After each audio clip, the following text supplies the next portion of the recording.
La différence entre un élevage intensif et un élevage bio en plein air, évidemment, c'est que nous, les animaux sont libres de se déplacer, alors que dans un élevage intensif, les truies, au moment de la mise basse, sont enfermées dans des cages et elles sont attachées. Et en fait, elles n'ont pas le contact avec leur partenaire, elles peuvent absolument pas bouger.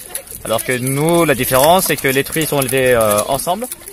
On les met avec le verra, à partir du moment où elles sont pleines et qu'elles sont prêtes à mettre bas, après on les isole dans un parc toutes seules et elles font leurs petits sur la paille, dans une cabane, ou alors à la belle saison, elles les font directement dehors.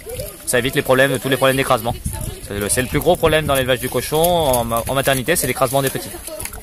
Pour la nourriture, là c'est deux mondes complètement à part aussi. Nous, la nourriture donc est 100% bio, elle est pour notre cas local parce que toute la céréale est produite dans le département.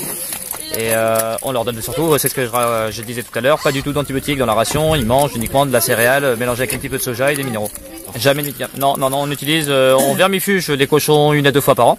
Et encore, on fait des copros, c'est-à-dire qu'on fait des analyses de sel pour voir s'il y a des problèmes de parasites ou pas. Et on ne traite uniquement que les lots où il y a des problèmes de parasites. Et sinon, on utilise homéopathie, phytothérapie et vinaigre de cidre.